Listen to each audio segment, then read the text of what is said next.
Welcome back to another episode of I Give My Thoughts About Something That Nobody, including myself, gives a shit about.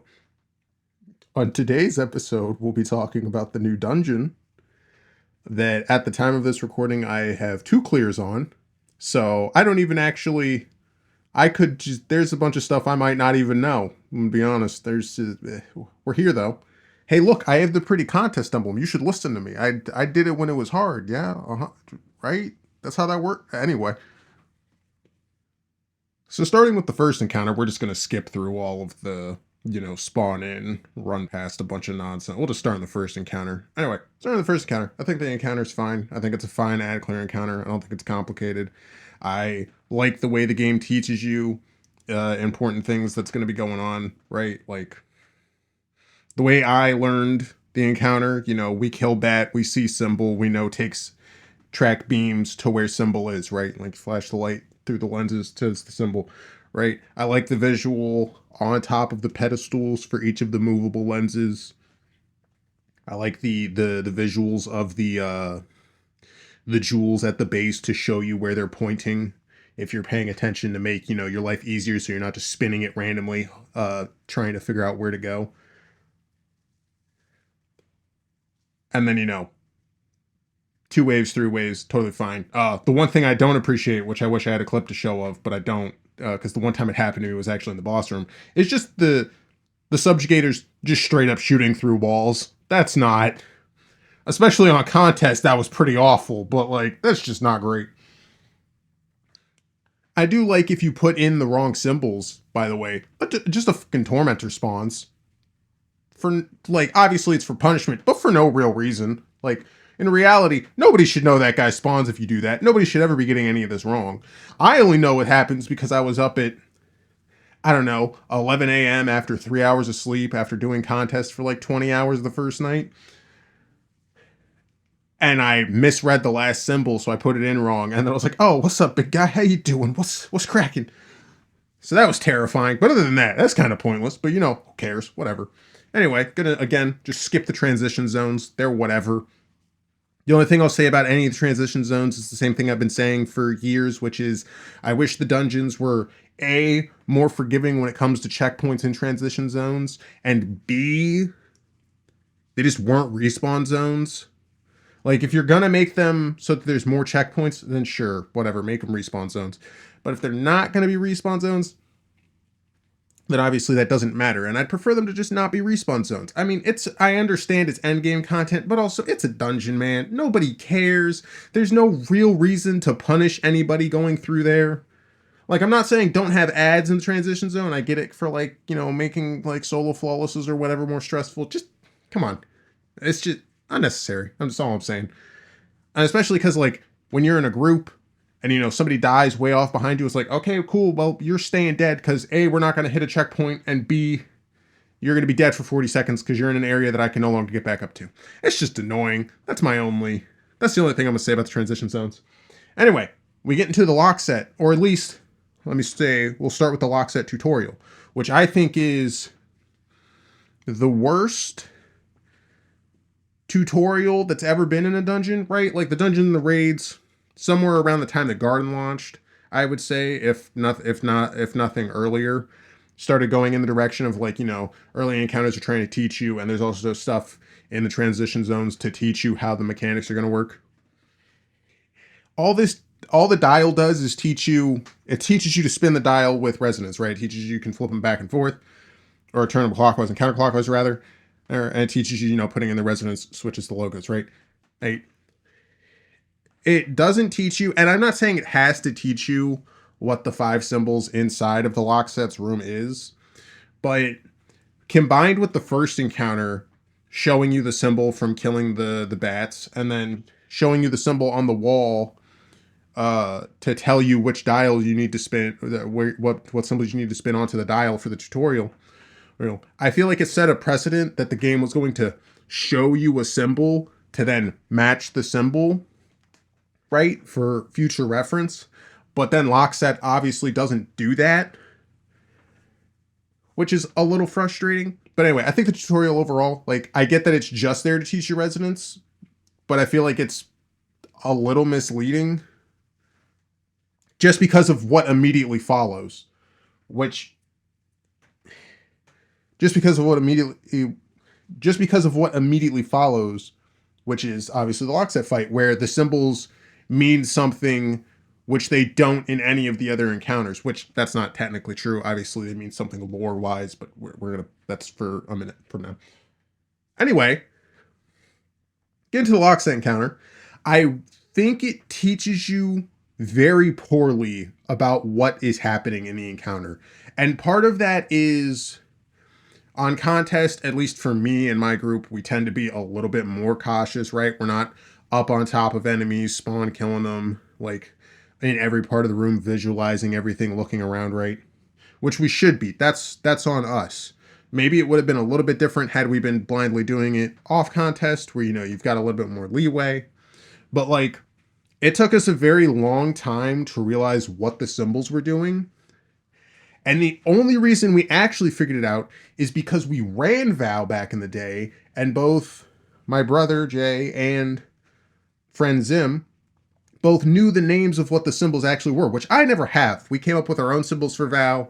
Like, we came up with our own callouts for Vow. I never learned the original, the true ones. Like, at least not fully. I know a couple of them. But like, we saw that the lock set, like, we realized at some point, Jay realizes the lock set is being, like, the damage phase is opening up on kill. He realized that, and we were like, oh, maybe the other symbols mean something.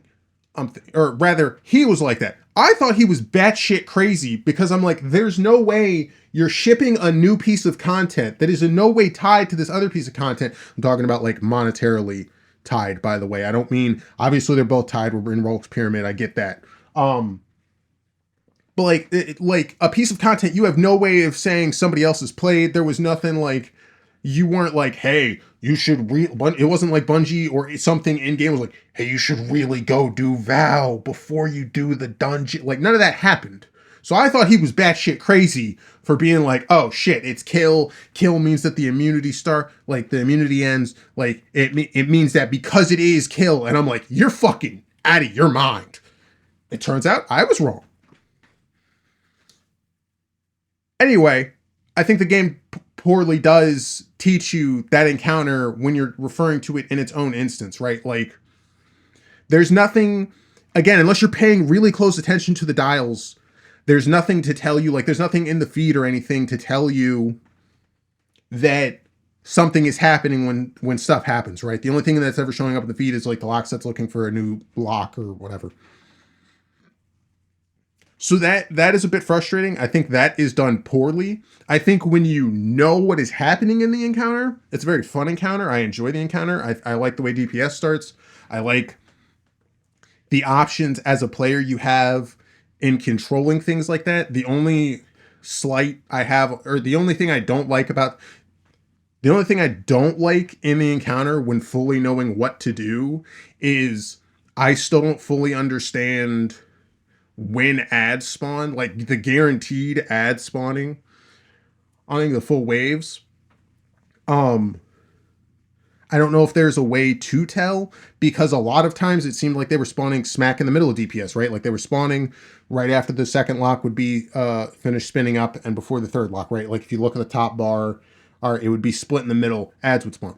But it wasn't always doing that. And given that we were always starting DPS on the first dial, first being, if you're reading them from left to right, staring at the lock set. So like, I don't know why that would have been timed up differently, but that was the only thing that frustrated me, because like, we're getting in a groove and then you're like, okay, ads are going to spawn now. And then they don't spawn. It's like, okay, I guess they're just not going to spawn this DPS. And then like 15, 20 seconds later they spawn, and it throws off your rhythm. It was a frustrating thing to deal with. And that's, again, this is more of a on contest thing, because on normal it's like, okay, just kill the ads, especially in a group. It's just, hey, kill the ads real quick, go back to shooting, who cares? But on contest it's like, they're deadly. There's something that can kill you. There's something that needs to be dealt with. So it was a little bit frustrating. I wish that was more consistent. I wish the encounter taught you better than it does just by saying some, like just giving feed notes or something of that matter.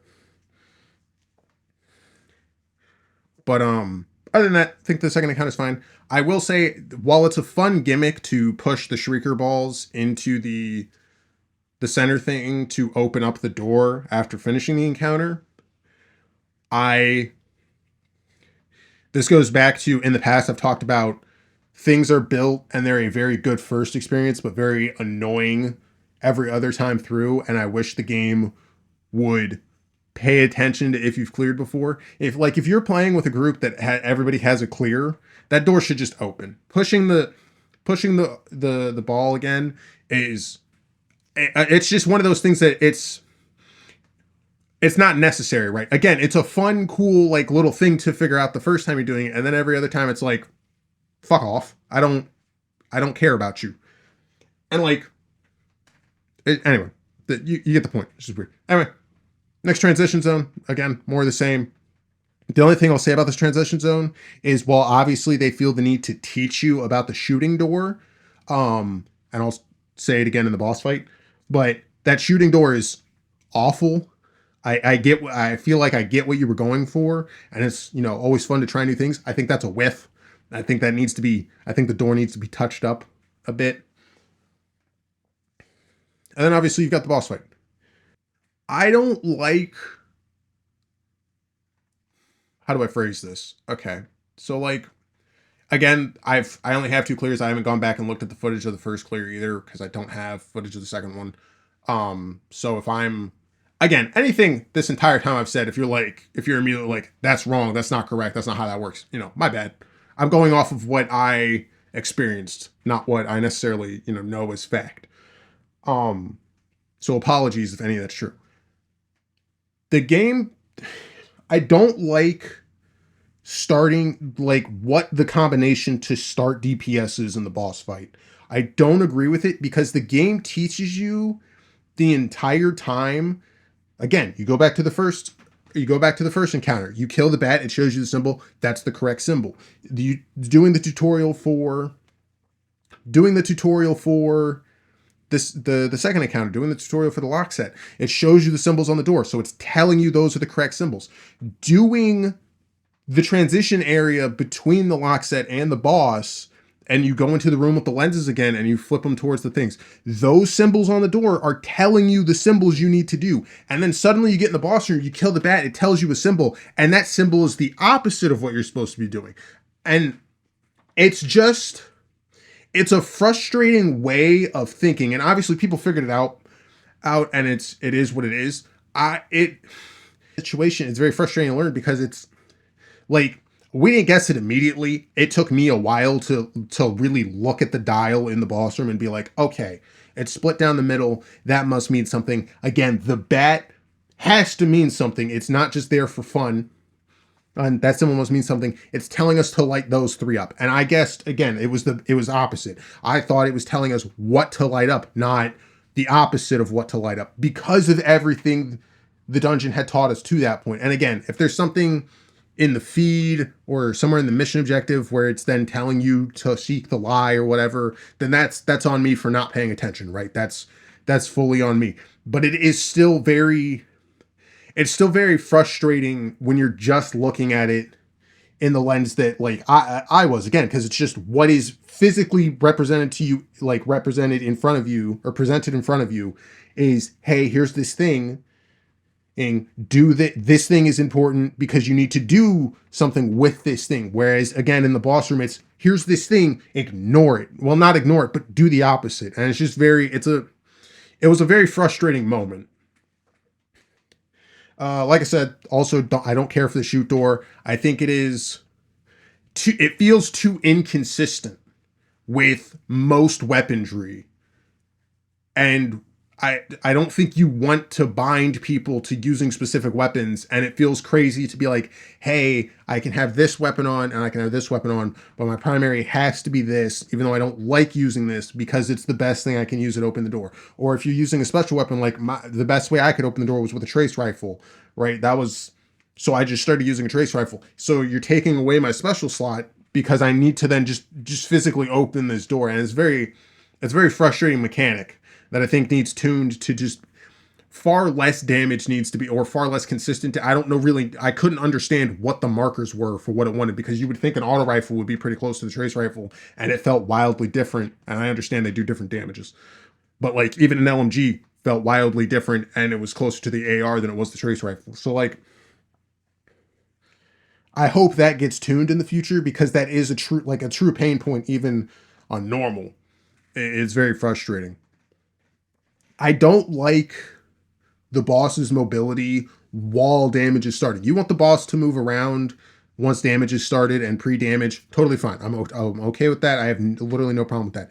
Him hunting you down when you have to be in very, very specific spots, and really you have to pick a spot and stay there, again, at least on contests. Like, obviously the shadows are close enough you can slide between them, but you don't really want to. But having him move around and be able to hunt you down so you're safe 1 second and you're really, really unsafe the next feels brutal. Little, again, if you start DPS and then you can't run away from him fast enough, and you end up like he then pulls you out into the shadows or just shoots you to death, that's, I feel like, more on you. That's totally fine. But I feel like he really should be sitting still when DPS starts. Other than that, I think the boss fight's fine. I wish the subjugator, the stasis subjugator, always spawned in a consistent spot, like always stayed in a consistent spot before you got in the room. That was a bit of a hurdle to jump on contest. It wouldn't really matter. Again, most things don't really matter on normal when you're running with a group, because, you know, you can make mistakes, reses are free, all that stuff. But like, you run into the right room with the stasis subjugator, you open the door, you run in, the first person runs in, the subjugator right immediately to your left sometimes, immediately stuns stasis crystals and starts to shatter them. Teammate coming in behind you, just like, I don't know, 2 seconds behind, runs into the shatter, immediately dead. Very unfortunate. My team just got to the point where I was going in first, I was luring his aggro away. I was luring the subjugator's aggro away. I would say it was safe, then they'd come in. And that's totally fine. That's a totally fine hurdle to have to jump. It's just, it was only annoying because sometimes the subjugator would be right immediately to your left, and sometimes the subjugator would be all the way on that back left wall where the one lens is. And it's just, I wish it was just consistent. That's all I would wish, is that it was just a little bit more consistent before entering the room. Overall, I thought the dungeon was, or think the dungeon is fun. I like the varying difference in DPS, right? Like some people don't, my brother specifically, like I know Jay does not care for how long the Lockset DPS is. I like how long Lockset's DPS is, because it's rare that we have something like that. I think it's a fun thing to have to deal with. I like the variation between, you get the huge time, you get about 90 seconds for Lockset DPS, but then about 30, the typical 30-ish seconds for damage on the final boss. I like both of those. I like the transition areas more so than the past few dungeons. They feel, outside of having to do the lenses between Lockset and final, they feel much snappier. I don't like when transition areas, like Ghost of the Deep is a great example, where, like, again, the swimming the first time is very fun. It's cool to go through that. It's awesome to explore and find all that stuff. And then every other time I'm just like, man, I really wish there was just a portal after the first encounter to just walk in and go to the second encounter. Like, I really do, because there's not really, again, there's no real reason not to have it. At least in my opinion. But I thought it was a lot of fun. I think it's a lot of fun. I'm excited to run it at least a few more times. Especially because I think the guns look interesting at the very least. I've got a trace rifle that I like already. I've got a hand cannon that I hope to get a better one of very soon. Just haven't had time to go back in. Like I said, I only have the 2 clears right now. Lastly, I think it's better than Vesper. I thought Vesper was not great. I thought this was a lot more fair, especially if we're referring to contest. I thought it was a lot more, like a much more reasonable ask, opposed to Vesper with something like Puppeteer's Lightning. I thought it was a lot. I thought it was a lot more fun. I had a much better time. I think the dungeon as a whole is better. I thought Vesper was a step back in terms of dungeons for the most part. I didn't much care for it. I think this is another step in the right direction. And again, I'm happy. I'm glad to see things tried, right? I'm glad to see the super long DPS phase. I'm glad to see stuff like the shooting door tried. It just needs to be touched up a bit, right? Like I just want to see it be a little bit smoother, a little bit more consistent.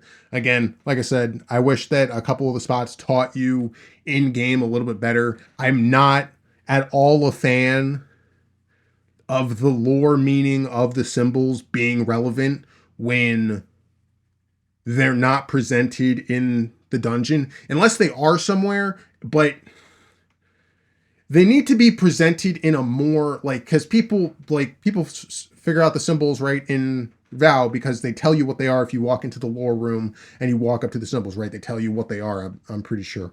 Or if that something like that exists in the dungeon, then fine. Maybe. I still don't care for it. Like, again, my team never knew the symbols because on day one we ran through the lore room and then we never stopped in there again. We never, because it's not forcing you to learn them. And if it's something that important, I think it should be telling, like, there should be some mandatory learning curve there. So I don't personally care for it, but I think it is also something that is cool. And like, it's a cool in theory thing, right? I just wish the game had a more clear way of presenting it. And again, I don't agree at all. Like the bigger thing with that is I don't agree with all because like Witch Queen and this season have nothing to do with each other in terms of like, again, monetary. Like I'm sure there's a package that you can buy that like would get you all of this content this year and then also has Witch Queen in it, right? But that's not what I mean. Like they're not linked, right? Like buying Witch Queen doesn't give you access to the dungeon. Buying the dungeon doesn't give you access to Witch Queen. So you can't, like, there are people who have access to this dungeon who have no access to Vow. And like, that's, again, I don't agree with them being linked in such a like, in a kind of important way, right? Like if you understand the symbols and you're paying really close attention going through the dungeon blindly the first time, you could pick up things really quickly. I was not paying attention to the symbols. That's on me. But like, you get my point. Like, I hope my point is clear, right? Like, it's a cool thing. I don't like it, if that makes sense. Anyway, those are my thoughts from an idiot who barely got a contest clear, has only 2 clears, and is probably extremely underqualified to give any type of feedback on this very specific thing with how little information I feel like I have, because I haven't gone back through and just looked at stuff to see if there's keys to pick up on and stuff like that. Anyway, if you listen this far, why, lunatic? Anyway, I appreciate it. I hope you have a wonderful rest of your day or a wonderful rest of your night. I'll see you around.